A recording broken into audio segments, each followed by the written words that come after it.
The hearing will come to order. Good morning and welcome to our second hearing on EPA's Integrated Risk Assessment System, IRIS. The glacial pace at which EPA is completing assessments of chemicals has real consequences for public health and tragic consequences for human beings and their families. Completion of an IRS assessment, I did that at the last hearing as well. Completion of an IRIS assessment is just the first step in the process of protecting people from dangerous exposures to toxic chemicals. With an IRIS assessment in place, it is easier to deal with the cleanup of chemical contamination of the air or water, to adopt safer practices in the workplace, and to consider steps to regulate toxic substances that can harm our children and our communities.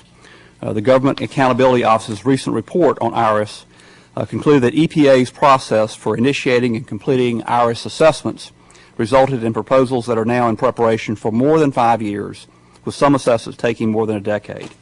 The new process that EPA and OMB instituted just in April will add additional years to IRIS assessments, according to the GAO conclusions. The years of study and discussion regarding IRIS assessments comes on top of a regulatory process that is burdened with time-consuming steps for a complete risk assessment, cost-benefit analysis, and internal and external reviews, all as laid out in executive orders and in statute. Even after a regulation is finalized, it can be challenged in court and sent back to the agency for revision. When finally established, a new regulation usually includes some time, often many years, for the affected parties to transition away from the practices that are being regulated. During this entire process, exposures continue, toxic substances remain unregulated or underregulated in commerce, and contamination is not cleaned up or not cleaned up to a level that we think is actually safe. Today we will hear from people who have lived and are living with those consequences. These people will describe what their families and communities have endured for years, situations that no one would wish to endure for a day. While the failures of the IRIS database are not responsible for these experiences, the gaps in IRIS and the improper intrusion of politics into database entries have likely contributed to the situations that these people and their communities have had to deal with. When state and local authorities get poor information or no information from IRIS regarding the health hazards of a particular pollutant, their response to pollution in a community is likely to be confused and confusing. When citizens can't turn to IRIS for information, and the database gets 20,000 web hits a year, then it is hard for them to know what they are fighting in terms of cleanup and health risks. The worst thing about these families' experiences is that they are likely to be repeated because exposures to the chemical that led to the problems continue. TCE was discovered in the early 1900s and has been on the market and widely used since the 1920s as a degreaser. Discovery of its toxic properties eliminated its use as an analgesic in the 1930s, and by the 1970s, evidence in animal experiments showed that it might cause cancer. It is one of the most frequently occurring contaminants in Superfund sites, and it is present in air, drinking water, and soils. EPA has been working on a revised TCE assessment since 1989. 2 years ago, following interventions by NASA, the Department of Energy, the Department of Defense, and OMB, the National Academy reviewed EPA's draft IRIS assessment and the science available on TCE and said that evidence on carcinogenic risk and other health hazards from exposure to TCE has strengthened since 2001. Priority should be given to finalizing the risk assessment so that risk management decisions can be made expeditiously. Expeditious is not a word that describes the situation. GAO estimates that EPA will not complete their TCE assessment until 2010. That's 21 years from the start date. If they complete their assessment in 2010, we will still be years away from real regulatory action. People have been exposed to a known toxic substance for decades, for a generation, while their government has engaged in one study after another. Have we become so obsessed with getting the science exactly right that we have lost sight of our real goal, protecting public health? Or is getting the science exactly right a pretext for obstruction of any real protection of the public? This system defies common sense. It is broken. It is condemning people to future health problems. I now yield to my distinguished colleague, the ranking member of the subcommittee, Mr. Sensenbrenner, for an opening statement. Excuse me.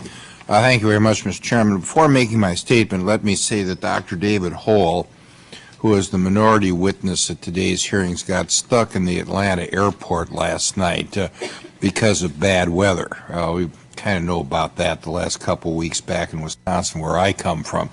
But I would like to ask unanimous consent that Dr. Hall's testimony be placed in the record, and that he be instructed to respond to certain written questions by members of the committee and their staff, and that the responses to those questions also be placed in the record.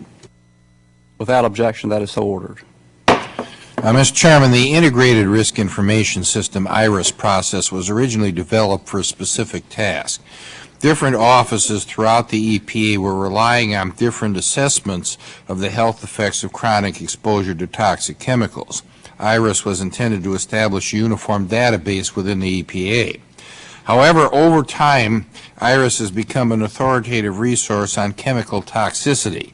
Other agencies, states, the international community, industries have been increasingly beginning to rely on IRIS, and the assessments took on increased importance.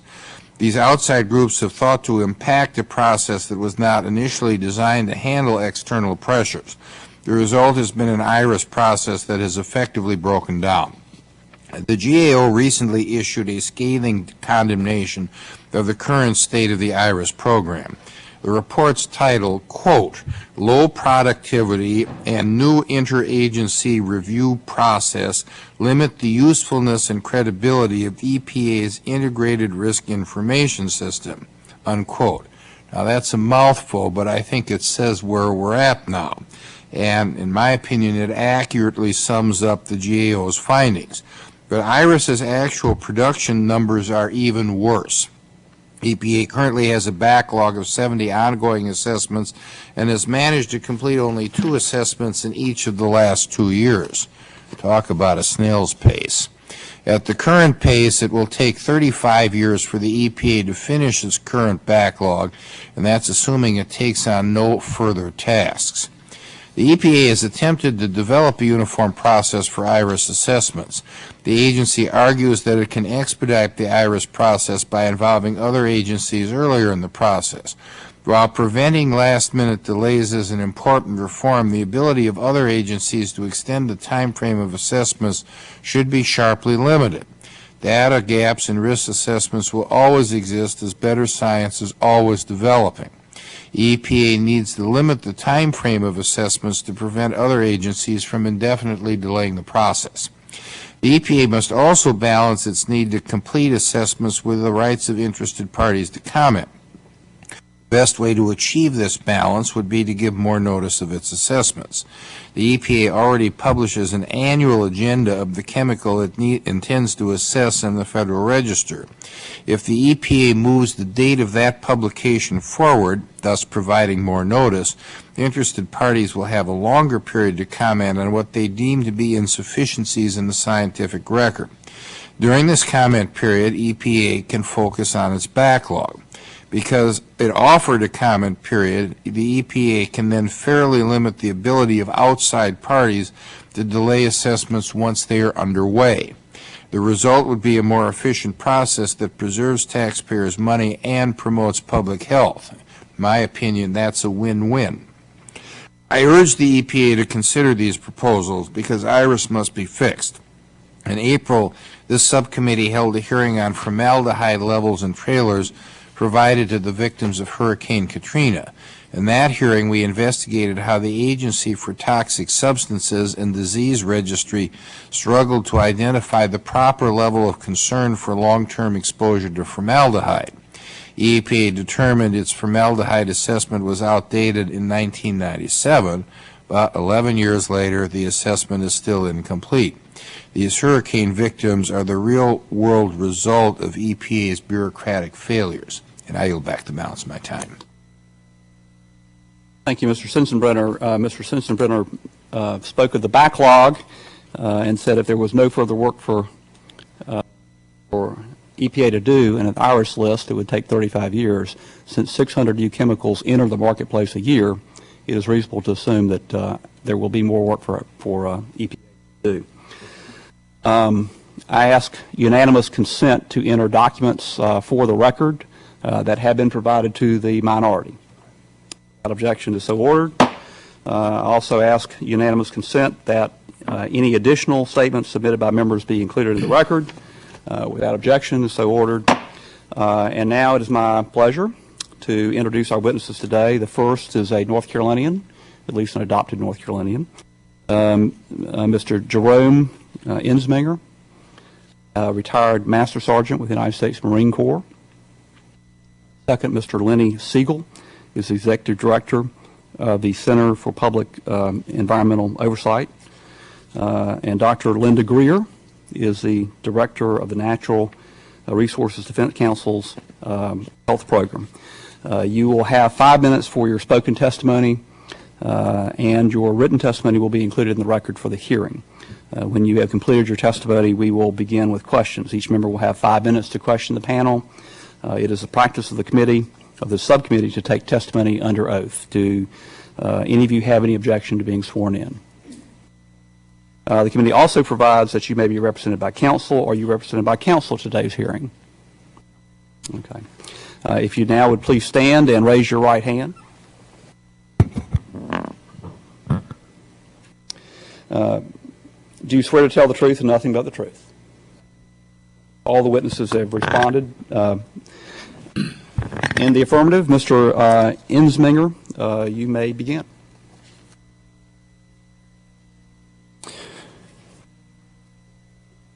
Good morning. My name is Jerry Ensminger, and I served my country faithfully for more than 24 years in the United States Marine Corps. I would like to thank the chairman, the committee members, and their staffs for all the hard work that went into making these hearings possible. I must say that since 3 January 2007, I have been heartened and inspired by the oversight activities of this Congress. You have been taking on the important issues that matter to the majority of our citizens, not just the issues that affect or benefit special interest groups and big business. I am appearing here today as a tragic example of the consequences of a system that ignores our environment and the inevitable health effects that result from it. Marine Corps Base Camp Lejeune, North Carolina is quite possibly one of, if not the worst, water contamination incidents in modern world history. The Agency for Toxic Substances and Disease Registry, or ATSDR, estimates that between 750,000 and 1 million people were potentially exposed to horrendous levels of toxins through their drinking water while stationed at Camp Lejeune. My daughter Janie was conceived while her mother and I lived in one of the base family housing areas where the drinking water was affected by the contamination at the base. Just like our other children, Janie was born seemingly normal. That is, until she was diagnosed with acute lymphocytic leukemia, ALL, at the age of 6. In 1997, the ATSDR proposed a childhood leukemia and non-Hodgkin's lymphoma study for Camp Lejeune children who had been exposed to volatile organic chemicals, or VOCs, cleaning solvents, in utero while their parents lived at the base between the years of 1968 through 1985. The protocol and proposal for this study outlined that the expected occurrences of the target illnesses in a cohort of 10 to 12,000 births for that time period would be 7.2 cases. The ATSDR has confirmed 14 cases of leukemia and 2 cases of non-Hodgkin's lymphoma. This is more than a 100% increase in the incidence of these childhood cancers. Mr. Chairman, Let me lay out some of the facts and figures relating to the Camp Lejeune water contamination situation. The documented levels of contaminants in the finished drinking water at the tap were some 280 times higher than what is considered currently safe for these very same chemicals. The Navy Bureau of Medicine and Surgery issued strict regulations in their BUMED Instruction 6240.3b in 1963, governing potable water distribution systems on naval shore facilities. Included in these regulations were preemptive measures to ensure that existing and future water supplies were not contaminated by extraneous sources.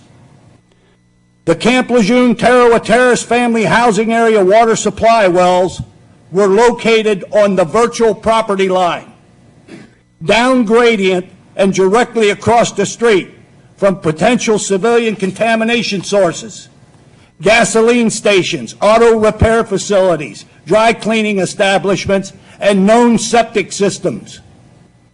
In 1971, the Naval Facilities Engineering Command from Norfolk, Virginia, came to Camp Lejeune and selected multiple sites for the construction of new drinking water supply wells.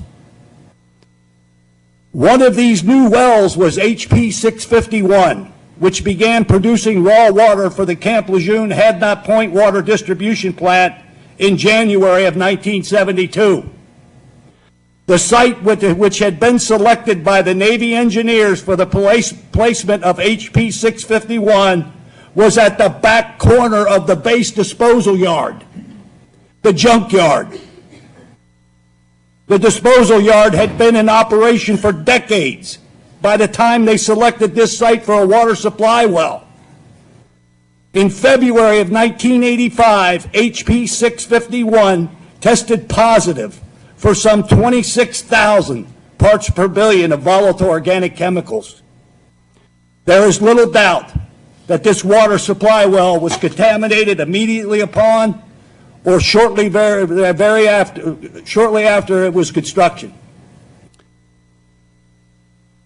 The irony of all this is the fact that many of the human exposures that took place at Camp Lejeune would have been avoided had Navy and Marine Corps officials followed their own regulations. The most audacious and blasphemous truth to this entire water contamination incident at Camp Lejeune is the fact that Navy and Marine Corps officials knew of the existence of this contamination in their drinking water for 5 years before they took any action to rectify the problem. Navy and Marine Corps officials were knowingly poisoning their own people. That is correct. All of this was known and taking place behind the scenes at the very same time that my daughter Janie was suffering through her fight with leukemia. And they said absolutely nothing. Not only did they say nothing, they went as far as to return 2 of the 3 contaminated wells for the Tarawa Terrace housing area back online for 2 more years. They had the option of tapping into the local community water lines, which were located just a few feet from the property line. Instead, Navy and Marine Corps officials opted against this idea because they didn't want to owe the local government any reciprocating favors. Since the ATSDR entered the gates of Camp Lejeune to execute their congressionally mandated mission, representatives of the Department of the Navy have done all they could to obstruct their efforts. I can make this statement with confidence because I possess the documentation to back it up. As recently as the week before last, DOD and Department of the Navy officials were threatening to thwart the ATSDR initiatives at Camp Lejeune by withholding their funding. I spoke earlier about my daughter Janie. My daughter Janie, I don't know if anybody else in this room ever had a child that was diagnosed with a catastrophic illness.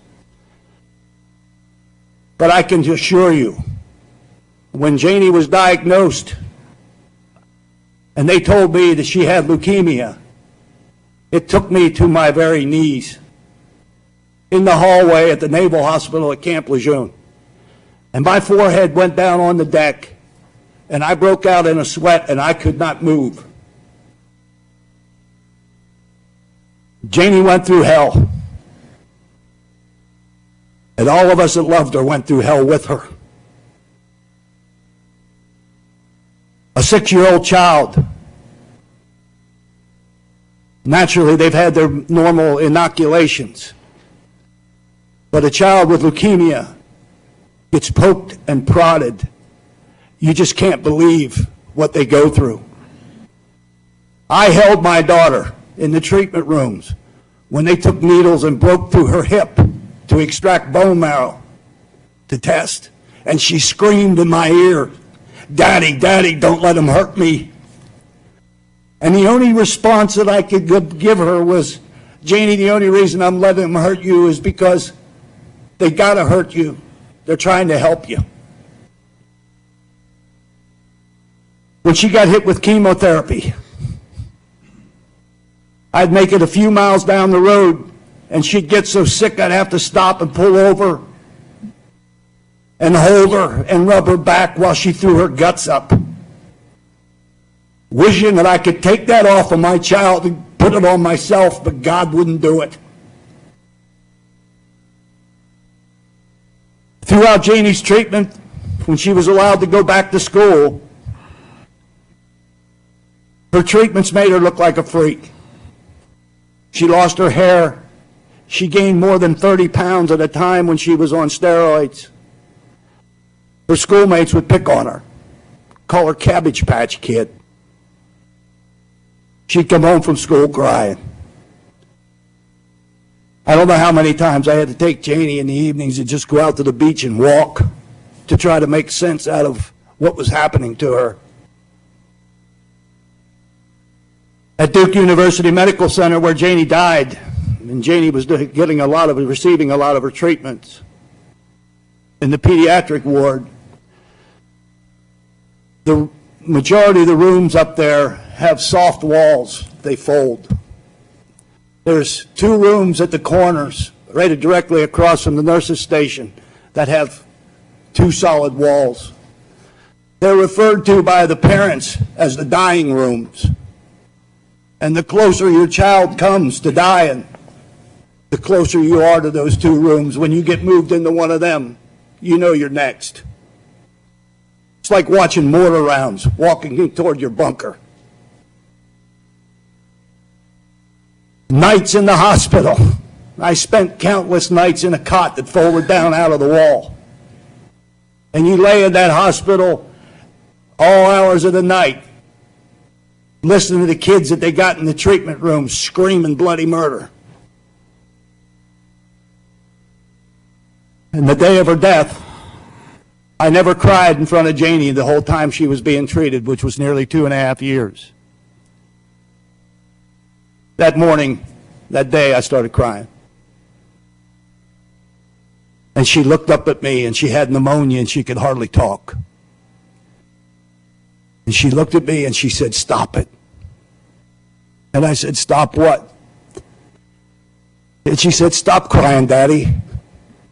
She said, "I love you." And I said, "Janie, I know that." I said, "I love you too." And she said, "I know." Those were the last words my daughter spoke to me. She went into a coma. 35 minutes later, she was dead. Janie's dead now. Nothing's going to bring her back. But there are people that were exposed at Camp Lejeune, adults, the siblings of these in utero children, that are just now reaching the latency period for their exposures. They are right now developing cancers, adult leukemias, non-Hodgkin's lymphomas, male breast cancer, 6 cases of it that we found, renal failures. Those people need help. We don't need any more delays from DOD and the Department of the Navy and the United States Marine Corps. It is a known fact that the United States Department of Defense is our nation's largest polluter. It is beyond my comprehension why an entity with that type of reputation and who has a vested interest in not seeing or seeing little to no environmental oversight would be included in the scientific process. Not only are they obstructing science, they are also jeopardizing the public health for millions of people all around the world. It is quite obvious by their activities to thwart science that they have something to fear. What they fear is their past negligence and the liability that comes along with it. There is little wonder why DOD has been seeking immunities from environmental regulations for the last 7 years running, and yet this administration and past Congresses have allowed their DOD's tentacles to infiltrate the realm of science. We all need to just back off a little bit and allow science to speak for itself and let the chips fall where they may. Thank you, Mr. Chairman. Mr. Ensminger, I know that Mr. Sensenbrenner joins me in extending our condolences for the loss of your daughter and for all that you and your family have gone through. Seigel. Good morning. I'm from the town of Mountain View, California. We have about 7 or 8 Superfund sites and numerous other contamination sites. And I work with communities all over the country. I visit communities. I visited the folks from Camp Lejeune and lots of places. And I hear lots of stories like Jerry's. The Environmental Protection Agency's Integrated Risk Information System is the foundation of most of the federal, state, and tribal risk management decisions that determine the safety of the air that we breathe, the water we drink, and the soil under our feet. The quantitative judgments embedded in IRIS may read like a foreign language or quantum physics to most Americans. People don't understand it. But those judgments affect our health, our environment, and our property. Unfortunately, over the past several years, the White House and federal agencies that are among the world's greatest polluters, that's Department of Energy, Department of Defense, and NASA, have essentially hijacked EPA's authority to conduct human health risk assessments. EPA's announcement in April of the new process for IRIS simply institutionalizes an approach that has been used at least for perchlorate and trichloroethylene. This is an approach that unnecessarily puts Americans at risk. In lay terms, the fox is now managing the henhouse. In my prepared testimony, I tell the story of trichloroethylene. I could tell perchlorate because I've worked on that as well. Federal agencies have delayed and perhaps prevented, in the long run, the establishment of more protective health standards for TCE. And that's the process they use for that is apparently the precedent for the new IRIS process that EPA announced in April. In 2001, EPA issued a draft human health risk assessment for TCE. Though its Science Advisory Board generally endorsed the study, EPA, under pressure from the White House and federal polluting agencies, withdrew its 2001 findings, and it turned the issue of TCE toxicity over to what was called the Interagency Working Group, and that working group sent it to the National Academy of Sciences for re-review. In early 2003, January 2003, EPA scientists came to my community of Mountain View to discuss the migration of TCE vapors into homes and businesses at least 4 contamination sites. One of them was not Superfund, the other was Superfund. There were over 400 people attended that meeting, pictures up there. EPA told us that based on the 2001 risk assessment, the TCE was 5 to 65 times as toxic as previously believed. I learned about a year later from a friend in the Navy that provisional risk assessment would never be implemented, that the EPA was going to withdraw it and indeed go through the process I just mentioned. So they weaken the standards, and those weakened standards have led to less protection from the people in my community and communities throughout the country, even though, as Chairman Miller read, the Academy of Sciences Review Committee found that the evidence that TC caused cancer was even stronger than EPA believed in 2001. Still, EPA has really done almost nothing to move forward to establish new standards for TCE. The key point of my testimony is that these numbers in IRIS actually make a difference in people's lives, in their health, what happens to their property. This is a picture of my friend Jane's house about a half mile from my house. She lives across the street from the birthplace of the semiconductor industry.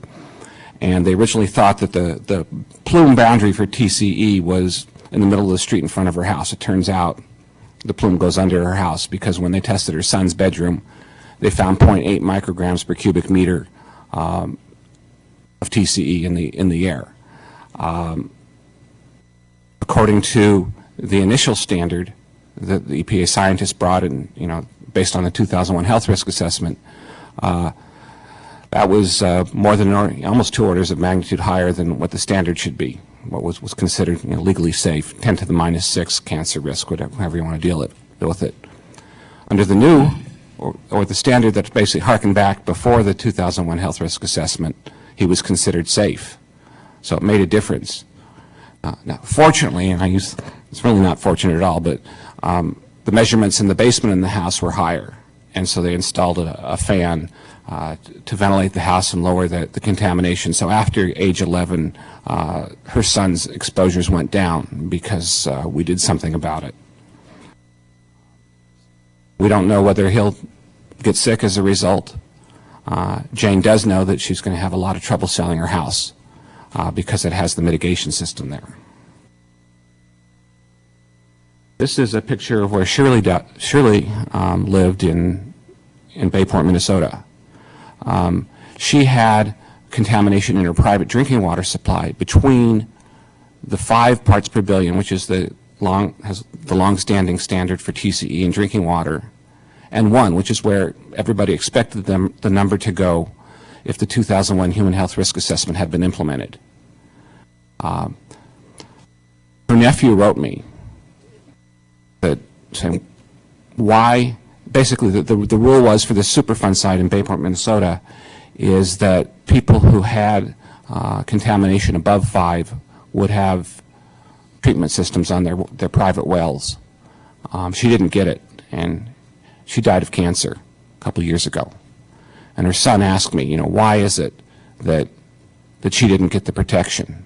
Now, I can't say. I'm not a scientist, and I'm not sure scientists can tell you whether she got sick because of that exposure or to what degree it added to the risk that she faced. Because we drink this stuff, breathe this stuff all over the place. But I do know that number made a difference as to whether her water was treated for the trichloroethylene that she was drinking and was showering and being exposed to.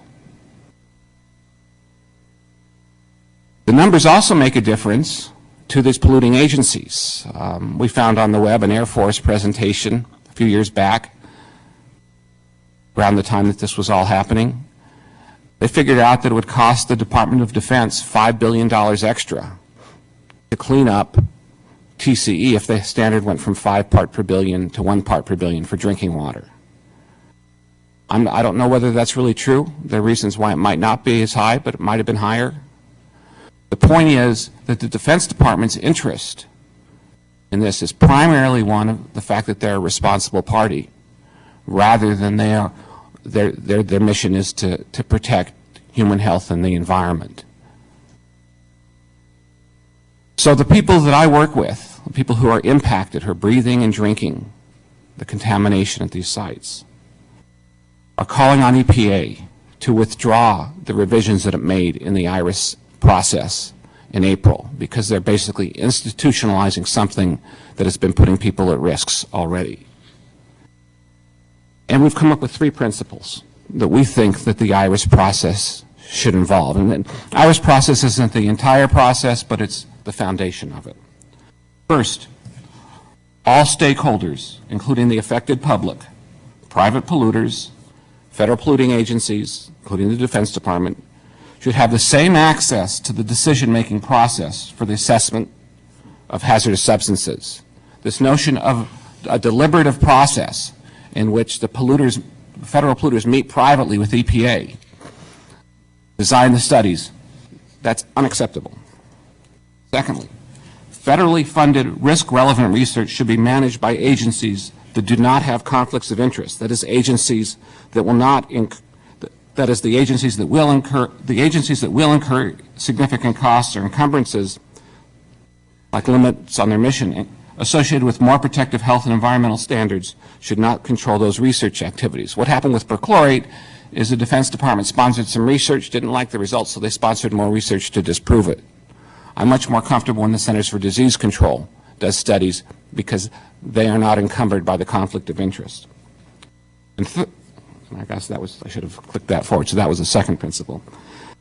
And the third one, the entire process of assessing hazardous substances should be carried out in the sunshine with oversight by the public, the press, and by Congress. I'm not a toxicologist or an epidemiologist. I assume that members of this committee are not the same as well. We are in a position to determine whether it should be 1, 5, or 50 for TCE. But we're calling upon you.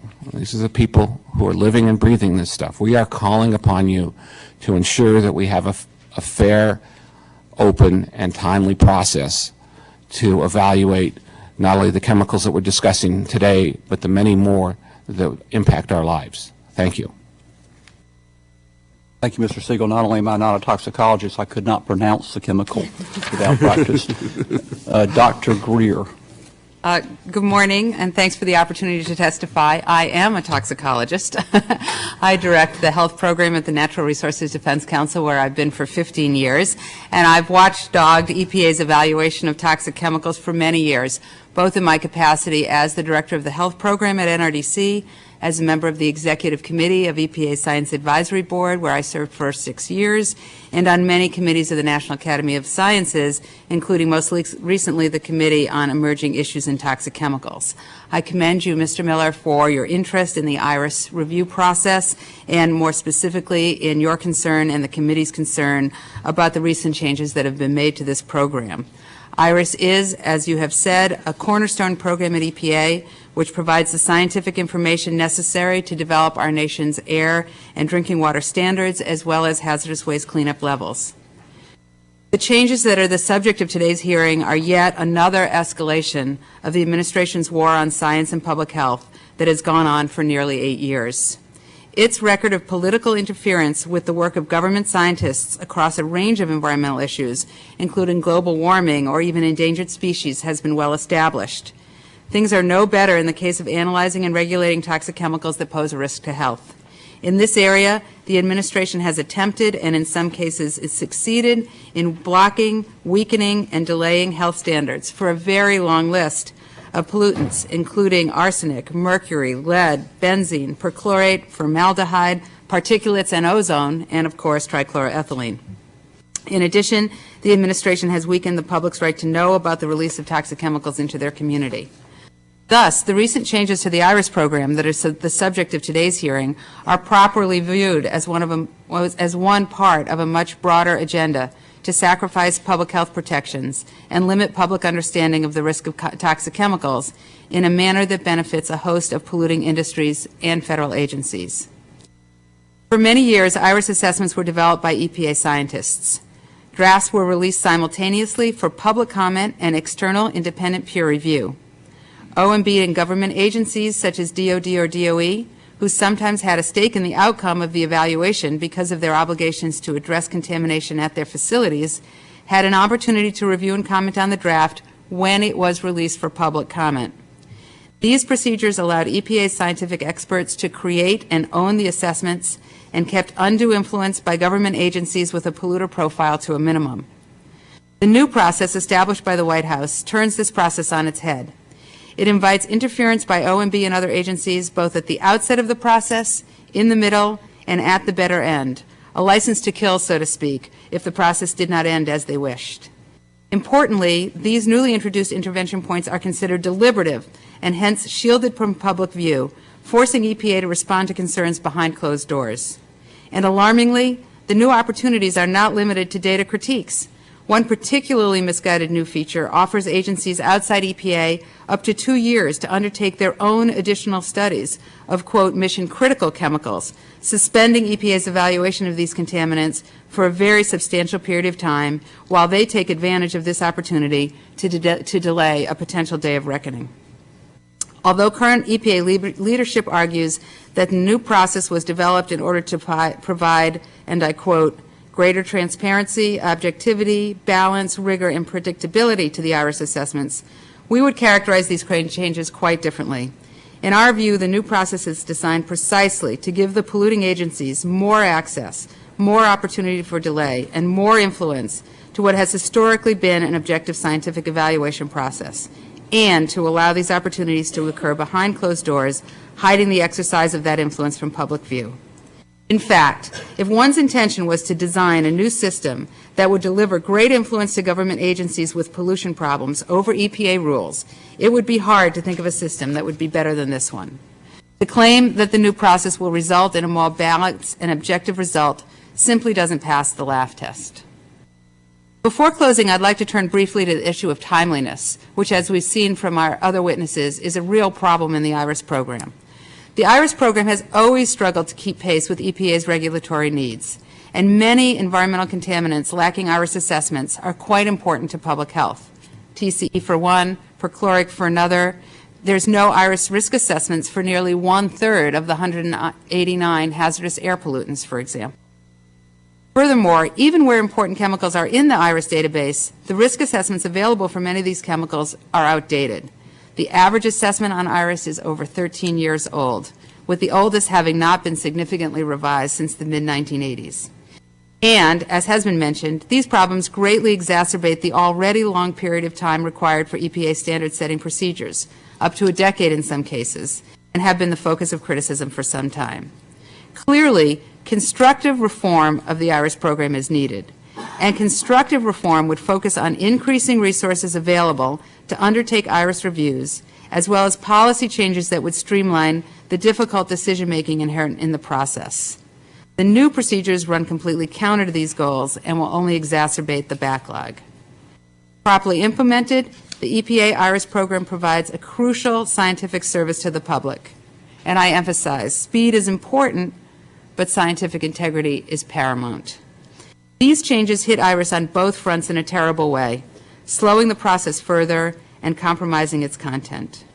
We request that the Science Committee and the Subcommittee work with other House colleagues to ensure that the new IRIS process is overturned or withdrawn, and that you require IRIS health assessments to be reviewed in an open process without inappropriate political interference. Thank you very much for this opportunity to testify. Thank you, Dr. Greer. At this point, we will have our first round of questions, and the chair now recognizes himself, me, for 5 minutes. Mr. Ensminger, as you know, and as other witnesses have testified, the current IRIS process allows repeated interagency, intra-governmental discussions about the health risk assessments. Those discussions, to use the word that Dr. Greer quoted, are deliberative. You would probably call those secret. The doors close. We're not entirely sure what happens in there. But your testimony made it pretty clear that you do not believe that your former employer, the Department of Defense, talks about public health or expresses concern for public health. They are more concerned about potential cleanup costs. Mr. Seigel said perhaps as much as $5 billion. But what they're not doing is talking about the public good. I have always thought that democracy dies behind closed doors. To use Justice Brandeis's phrase, sunlight is the best disinfectant, and the electric light the most efficient policeman. But last week in our hearing, Susan Dudley, the head of OIRA, the Office of Information and Regulatory Affairs at OMB, the office within OMB that supervises this interagency, intragovernmental process, extolled the virtues of closed-door meetings. She said that it encouraged candor, that people could say exactly what was on their mind and not worry about the consequences of it, because they knew that what they had to say would go no further, and that therefore they could say exactly what they thought, and that the process was better as a result. Do you have any thoughts on her view of the virtues of closed-door meetings and a deliberative process to decide? Mr. Chairman, it is my opinion that if somebody has to go behind closed doors to say something, they have something to hide. And why else wouldn't they want to say it out in the open? If you can't say it out in front of everybody, maybe you better keep your mouth shut. Right out in front of God and everybody, as we would say in North Carolina. I'm trying to help you as a native North Carolinian. Mr. Seigel, do you have a... Well, yeah, I have a slightly different perspective. I've served on a number of National Academy of Sciences committees dealing with various contaminations at Department of Defense facilities. And those meetings, they exclude DOD, and we have a number of scientists talking frankly. And that works because I'm in the room, because they have a representative of the public interest in the room to make sure that it's not just a few people trying to pull the wool on over everybody else's eyes. There are stages in various processes where private discussions may make sense, but not if a major interest group is excluded. I'm sorry, and who would you include as a major interest group? You said stakeholders earlier. I'm basically there representing the impacted public from these sites.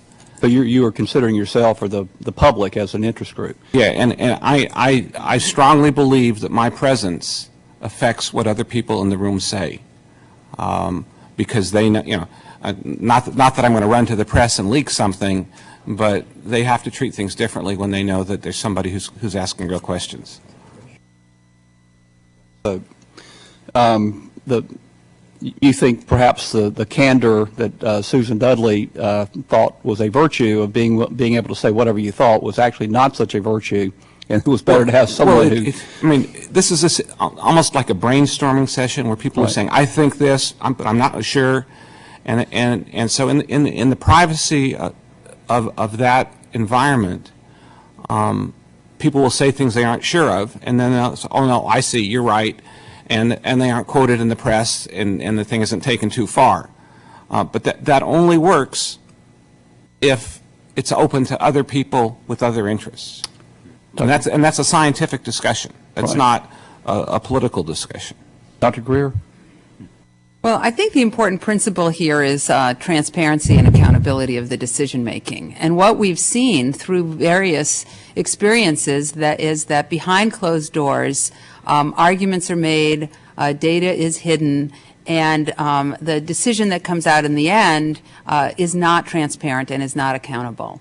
So although there may be a minor role for informal conversations to try to get your act together, the general principle for all EPA rulemaking is one of transparency and accountability to the public and to all affected parties. And that is what we lose with these closed-door deliberations, which are decision-making deliberations.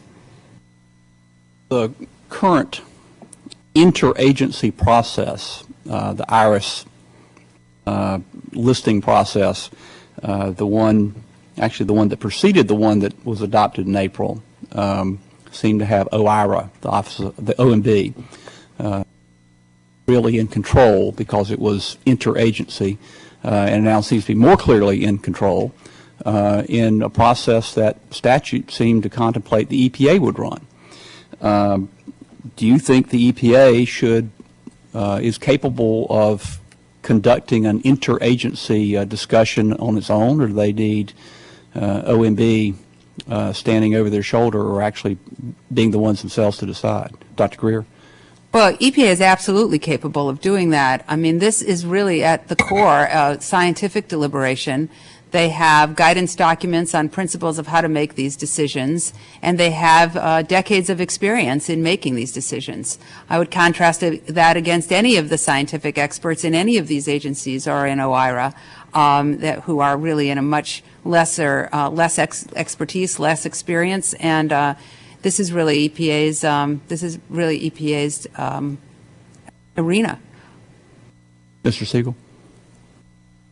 I think that not only does EPA have the capacity, but I think that the other agencies, that there are a lot of good people at the Department of Defense who are trying to do good science too. And they're capable of communicating with EPA, and EPA is capable of communicating back.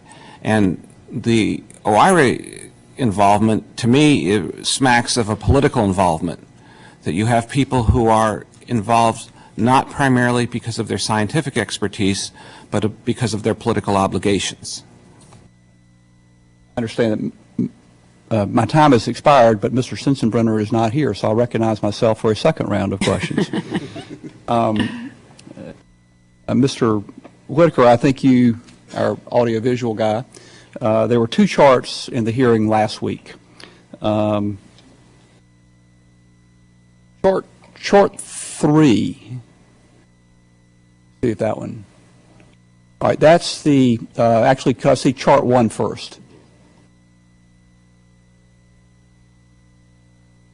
All right, that chart, based upon Susan Dudley's testimony last week, is the very complicated process. That's actually prepared by the EPA, and it is the flow chart to show the IRS process, which she, before 2004. And then there was an interim one, and then chart 3, Mr. Whitaker.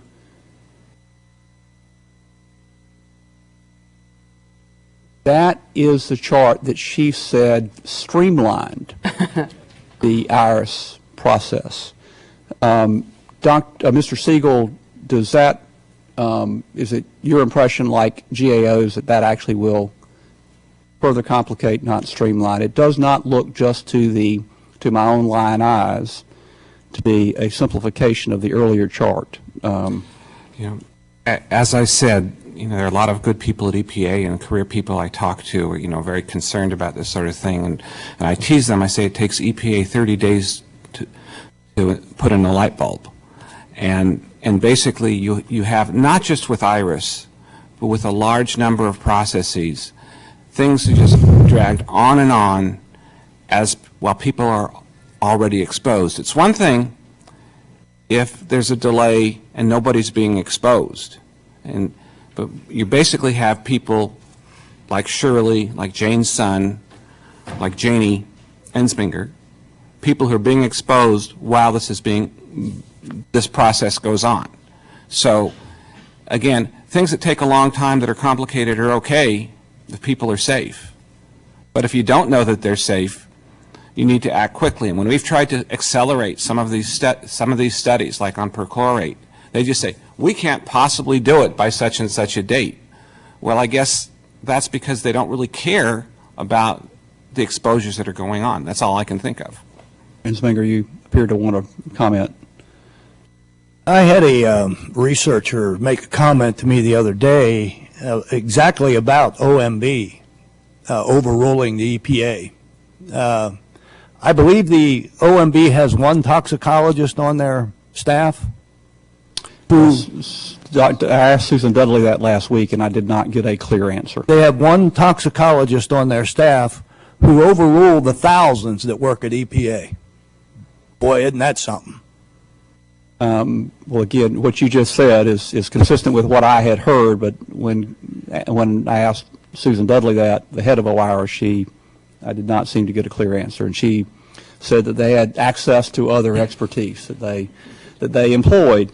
Well, and Mr. Seigel made a comment a while ago about DOD had good researchers on their staff as well. Why are we duplicating these efforts? Why is DOD authorized to use taxpayers' money to do research on these chemicals when we're already funding somebody else to do it, the EPA? Mm-hmm. I mean, this is ludicrous. Is it the Department of Defense or is it the Department of Legal Defense? When Susan Dudley testified last week,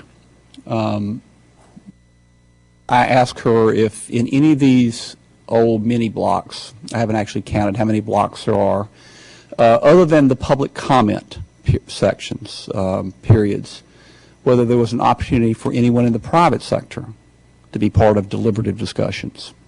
And obviously public comment is not a deliberative discussion or secretive, as I'm sure you would say, and I would too.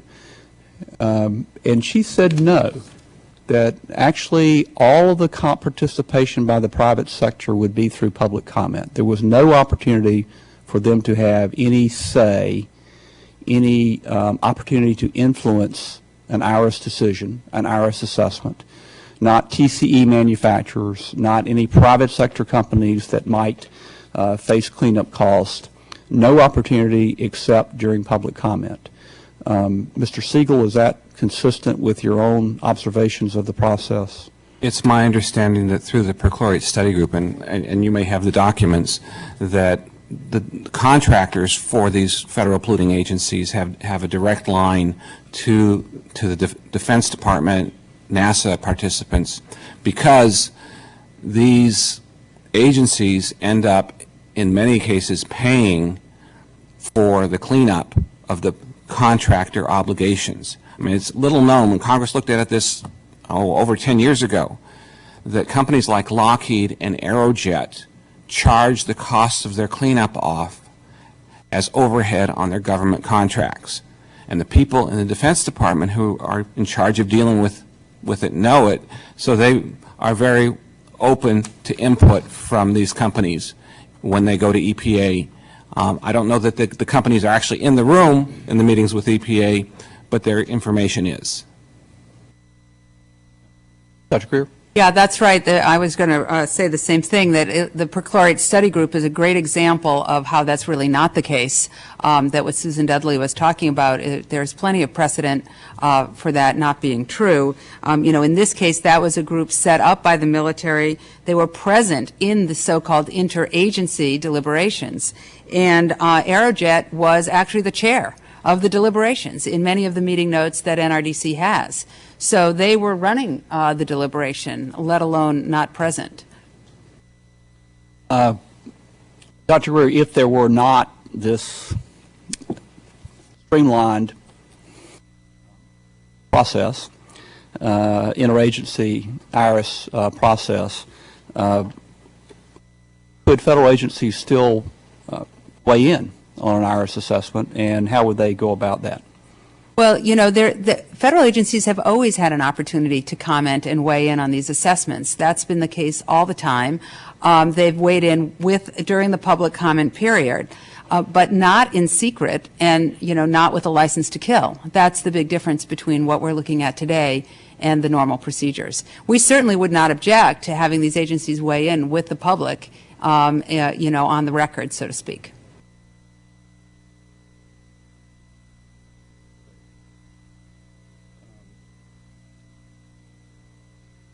One of the things that I wonder is whether what these polluting agencies say in private is what they're actually saying in public. That we have no way of knowing that.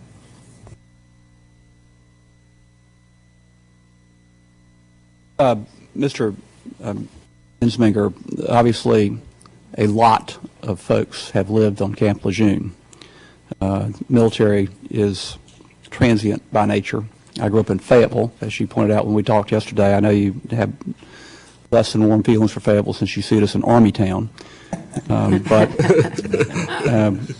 I know that people are on and off of military bases. Their families are on and off of military bases all the time. And keeping track of all the people who've been exposed is no small task. How is the government doing in identifying the people who have been exposed and trying to see what health outcomes they have had, whether they've had health consequences that are consistent with the TCE exposure risk? To answer your question, Mr. Chairman, to date, there have been no studies done on any population groups at Camp Lejeune other than the in utero population. In other words, the siblings of those in utero children, their parents, the men and women who were stationed at Camp Lejeune as the Marines and sailors, and the civilian employees that worked aboard the base. To date, no studies have been done on them. Trying to get the Department of Defense, Department of the Navy, and the United States Marine Corps to execute a notification process actually had to go to the extreme of getting an amendment to the Defense Authorization Bill through the Senate last year to force them to live up to their own motto, which is Semper Fidelis, always faithful. When Dr. Gray of the EPA, the EPA official who seems to be in charge of IRIS, and Ms. Dudley from ONB from OIRA appeared last week, they, particularly Dr. Gray, used the phrase that IRIS includes both science and science policy. I pushed him some on exactly what he meant by science policy, and I think most people would think that science policy was just part of science. Occam's razor, for instance, appears to be science policy rather than strictly science. Dr. Greer, can you give us some idea of what elements of policy might be in an IRIS listing? Yeah, so, there is a mixture of science and some decisions that I would call policy decisions in an IRIS assessment. For example, deciding whether the data has enough certainty to negate the need for a safety factor, or deciding whether or not a certain study shows that there really is disproportionate vulnerability in a certain type of population. I think the key thing here, though, to focus on is that those policy decisions are best made by relying on existing EPA guidance documents, because the key here is consistency. The key here is consistency in how you make those decisions so that you get objective, clear, and health protective decisions.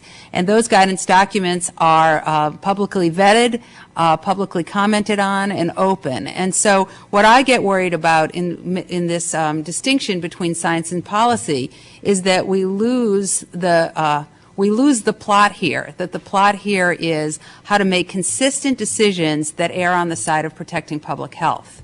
And that is not about individual analysts or even the boss, George Gray, inserting his own personal opinion on how he thinks something ought to go. That is about following the rules of the road that EPA has in those longstanding documents. Could I add something? Mr. Seigel. One of the innovative things in the TCE Human Health Risk Assessment, the draft from 2001, is it incorporated cumulative exposures. Because if you're exposed to other similar chemicals or to TCE or even alcohol, can enhance the impact of the exposure. And the scientist who led that study explained it to me as an analogy of taxes. If you make $0 a year and then all of a sudden you make $5,000 more, your taxes don't really go up. You barely pay any taxes anyhow. But if you started out at $100,000 and you go to $105,000, your taxes might go up a couple $1,000s. And the same is true with the body. If you already have a load of exposure to chemicals that affect the kidney or affect the liver or various parts of the body, and it goes up, it has an impact. The 2001 Human Health Risk Assessment incorporated that. That's a policy decision. Some people argue the other side, say, no, we should address that at the risk management stage when we decide whether or not to treat the well, to treat the air, or something like that. That is a viable argument. It's a policy debate. Unfortunately, I don't know of any place where that cumulative exposure is addressed at the risk management stage.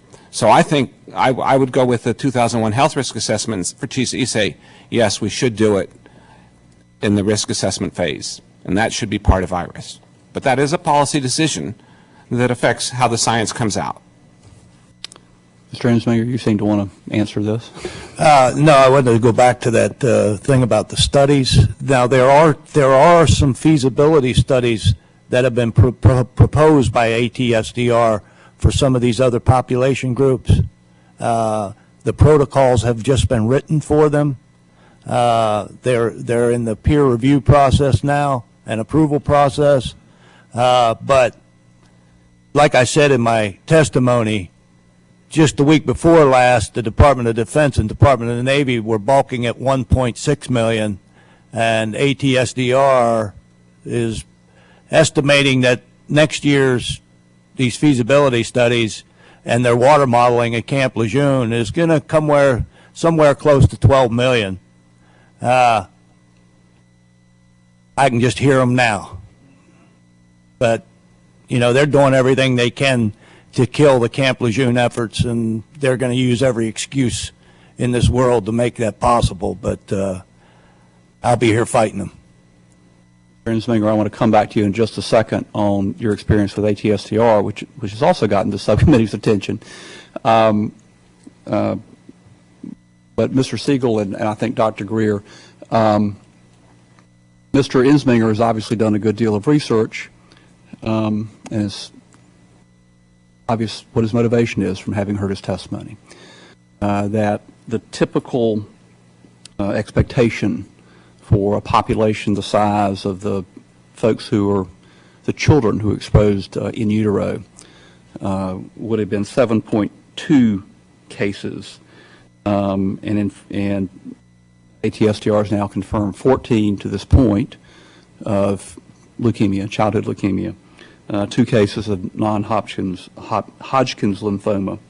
That's more than twice what would be expected. But Mr. Seigel, your discussion of the cumulative effect, is it likely that that baseline does include a fair number of folks whose leukemia is a result of environmental exposures? Did that question make sense? Yeah. Okay. I mean, basically, it's very difficult to show unless you have a specific disease like mesothelioma. I can't pronounce that one. We have Dr. Greer here to pronounce everything for us. There's some specific diseases that have fingerprints. Most diseases are not caused by a single exposure to a single chemical. And so it's very difficult to show that the particular, even in Jamie's case, it's difficult to show that particular exposure caused the disease. But we know that if we know something about the exposures, that it was probably a very major percentage of the cause, not just, but if there were other exposures, that would have also increased it. And we have a problem of burden of proof in this country. And I'll give an example of a man I met in Kentucky earlier this year, where he was one of the key subjects in a study by the University of Kentucky, which showed that there's a relationship between TCE and Parkinsonism. And he was obviously very sick, and the woman who was with him wasn't exposed as much, and she wasn't quite as sick. And they used this for this very well, regarded, published scientific study. And that's great that they can show that that TCE is a factor in Parkinsonism. But he told me that the doctor who did the study on him, that included him, would not certify for his purpose of workers' compensation that he was sick because of that exposure. And so we have all this studying that's going on, and a lot of scientists are getting awards and degrees and all kinds of stuff for doing it. But the problem that I have is the studies go on and they don't end up helping people. And that's something that needs to be addressed. Dr. Greer, I guess my question was, is there reason to think that the baseline is not actually a clean baseline that assumes no environmental exposures, but may in fact the baseline be the result of, in some part, and to some extent, of environmental exposures? Yeah, I mean, to some extent, what they try to do is compare against a control population that looks the same about everything except the exposure of concern. But I'll tell you that an environmental epi study that shows twice as high as expected is very alarming. I mean, 2 times as high is a high rate for an environmental epi study. And the reason for that is because, unlike laboratory animals that you control every single thing that they're exposed to, people are exposed to a lot of things. And people smoke and people have other diseases, et cetera, et cetera.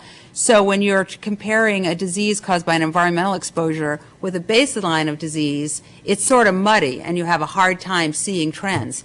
2 times is high for an environmental epi study and would certainly be a red flag for most environmental epidemiologists as, something that looks like a real concern. Mr. Ensminger, you mentioned ATSDR is involved in this. ATSDR is an agency of the federal government I had never heard of a year ago. The Agency for Toxic Substances and Disease Registry is part of the CDC, the Centers for Disease Control. They were involved in the FEMA trailers. I guess hundreds of thousands of people who were living in trailers provided by FEMA as a result of being victims of Katrina, being displaced by Katrina and Rita. Mr. Sensenbrenner mentioned that in his opening remarks that we had a hearing on FEMA trailers and formaldehyde exposure. The formaldehyde was used in those trailers as a very cheap building material. It's an adhesive that held together particle board that was used for walls and flooring and cabinets. And that since 1997, the IRIS assessment process has had before them a reassessment of formaldehyde that that EPA has yet to act upon. With a fairly active effort to influence the process by the industry. Our impression of ATSDR was that they were entirely too eager to please FEMA. FEMA asked ATSDR for a health assessment. It obviously would not have done them a lot of good to go to IRIS to find out what the effect of formaldehyde was. And ATSDR provided a health assessment that they knew was not appropriate to the circumstances because they were trying to please FEMA, give FEMA what they wanted. What has been your own impression of ATSDR from your dealings with them? Well, specifically, and ATSDR is many different departments, not many different departments, but several different departments. Their largest department is the Department of Health Assessments and Consultations.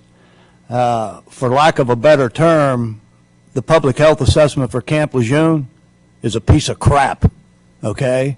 Could you put that in lay terms?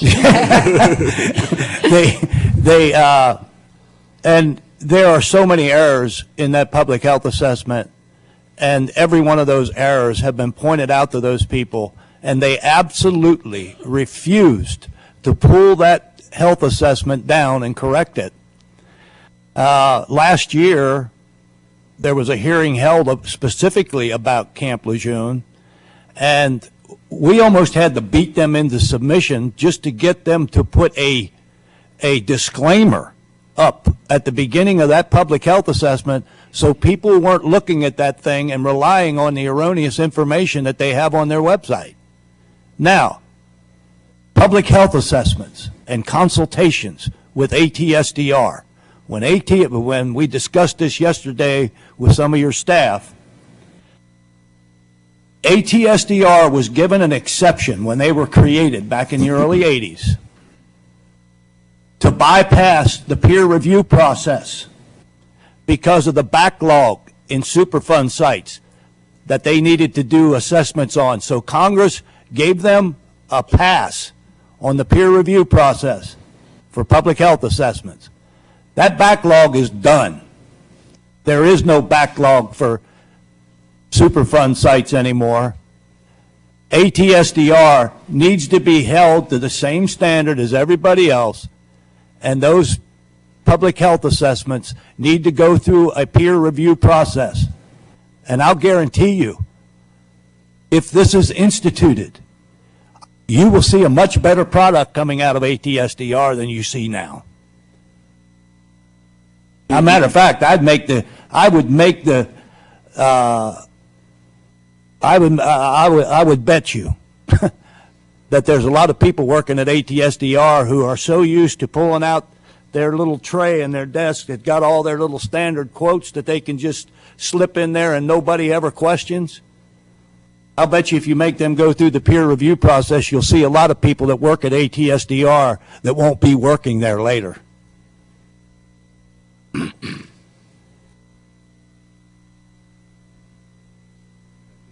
Mr. Seigel or Dr. Greer, do you have any experience with ATSDR that? Well, you know, when I visit a community that's just found out about contamination in their water or their air, everybody wants a health study, and often that means bringing in ATSDR. But ATSDR's batting average is very low. They almost never find, with their methodology, with the burden of proof, that people are sick as a result of environmental exposures. I mean, I would ask them, you know, how many times out of all the health assessments that you've done have you found that there's a direct link between exposure and disease? And the problem is, to me, with their methodology, and their methodology may be good for some purposes, but not for the purpose that they've been assigned, you know, to help guide risk management decisions at these sites. Unless you believe that people really don't get sick as a result of exposures to these chemicals. And there are people who believe that, and then, in which case ATSDR's batting average is very good. But almost, you know, friends of mine wrote a report, Inconclusive by Design, 20 years ago about ATSDR. And the same is true today. Don't ask. Dr. Greer, any?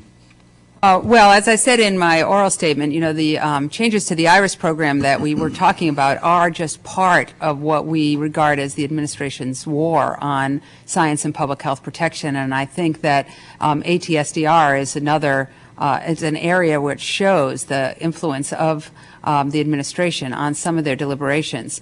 It is true, actually, that ATSDR is sometimes inconclusive by design. What we've urged them strongly to do is, if they're going into a community where they know that it's a small community and statistics will not allow them to ever find something significant because there just aren't enough people to study, that they should say that it's scientifically not possible to do a study, rather than going in and doing a study and saying we didn't find anything statistically significant, which sounds like there's nothing wrong here.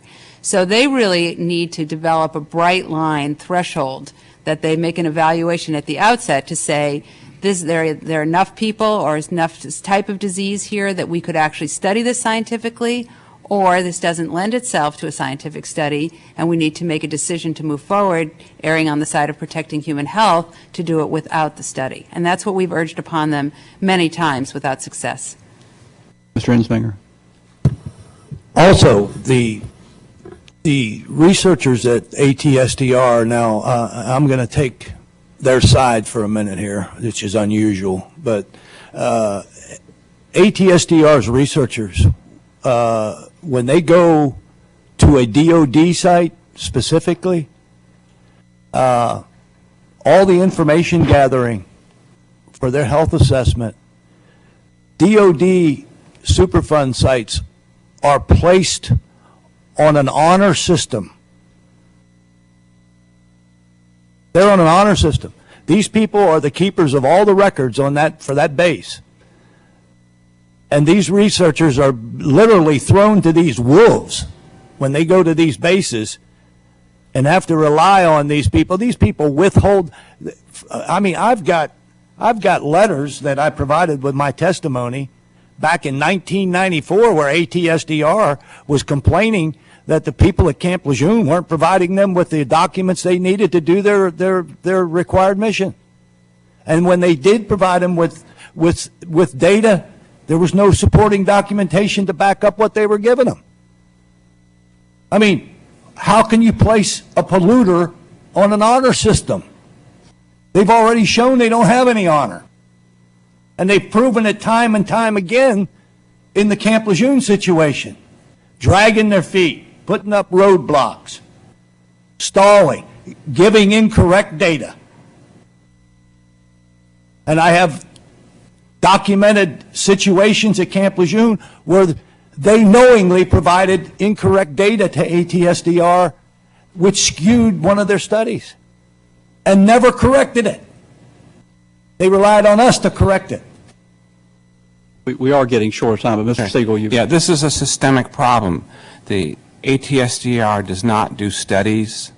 They take data that's provided to them by the polluter, sometimes by the regulator, which really doesn't do its own studies, and they do an assessment, but they do not generate any new data. They don't go out and do sampling. They don't go out and interview people like a university study would do. They just take the existing data and make a judgment based upon it. At least in my experience, that's what I've seen. If somebody may know more about it, but that's generally the way they operate when they're asked to conduct a public health assessment. We probably need to be, this needs to be a final question. This morning when I roll out of bed and walk down to the corner to get the Washington Post, thinking of the today's hearing, there was an article on the front page on a decision by the European Union that has been adamantly opposed by the Bush administration and by the chemical industry that would take a fundamentally different approach to regulating chemicals that may be toxic. What we've been talking about today is just the very initial stages of a regulatory process before cost-benefit analysis, for instance, is supposed to be taken into effect. Just assessing which chemicals have what toxic effect. And in this case, we can see that 2 assessments are coming out when 600 new chemicals are entering the marketplace a year. TCE, which appears to have caused a great deal of damage, has taken 20 years. Formaldehyde, 11 years and counting. This hearing has been about how to fix that IRIS assessment process. But Mr. Seigel, Dr. Greer, do you think maybe our fundamental approach should be different? EU, by the way, is 500 million people in developed economies. We are 300 million people in a developed economy. It is hard to imagine that industry will simply stop producing goods for the European market, which is significantly 2/3 again the size of our economy. Mr. Seigel. The short answer is yes. I mean, I've actually been to a Defense Department-sponsored meeting with their contractors where the European approach, the REACH program, has been presented. And very clearly with the defense contractors, they're already finding that they are changing their practices, phasing out certain uses of chemicals like Chrome-6, because of their need to market globally. American companies are at a competitive disadvantage if they do not recognize this new approach. But unless, American, like the Defense Department, adjusts its specifications, which is a big part where they actually require the use of toxic substances, it will be limited. But this is definitely, it's being heard, it's being felt, and it would be so easy for the U.S. To implementing would be hard, would take a while, but it would be so easy, so helpful to put the burden of proof on the people who are using these toxic substances rather than on the people who are the victims, that there's a problem. Dr. Greer. Well, we Americans really like to think of ourselves as number one and at the head of the pack globally on so many things, but I have to tell you that Europe is far ahead of us on these issues of public health protection and environmental contaminants. And the REACH program really has a tremendous amount of promise. I mean, it sort of takes, here a chemical is innocent until proven guilty, and you see how long it takes to get proven one way or the other. Under their new system, a chemical is going to be guilty until proven innocent. That is, data is going to be required before a chemical can get on the market so that we don't get this big bad backlog. And of course, the incentives will be to get that information forward because they want to put it on the market. So it's a really smart idea. I think because we're in such a global economy, we may be the accidental beneficiaries of a lot of that work, because when global companies need to make certain products, the European standards are going to be higher than the American standards, and they'll probably will benefit from that. But we've had our feet in cement shoes for almost a decade now on these toxic chemical issues, and we've got our work cut out for us to get back to where some of the colleagues in the other developed countries have really been on this scientifically. Seems unlikely that they will produce two versions of their products, Exactly. the safe European version and the toxic American version. Mr. Ensminger, do you have any thoughts on that? You don't have to have any thoughts on this. You've had thoughts on a lot of things. I do. Well, basically, the European Union is concerned about their people. Makes you wonder what our government's concerned about. Is it people or money? That is a pretty good valedictory statement from the witnesses. I want to thank all of you for appearing today for this hearing. Under the rules of the committee, or the subcommittee, or the committee, the record will be open for an additional 2 weeks for any members to submit additional statements and any additional questions that could go to you for written response. And the hearing is now adjourned. Thank you.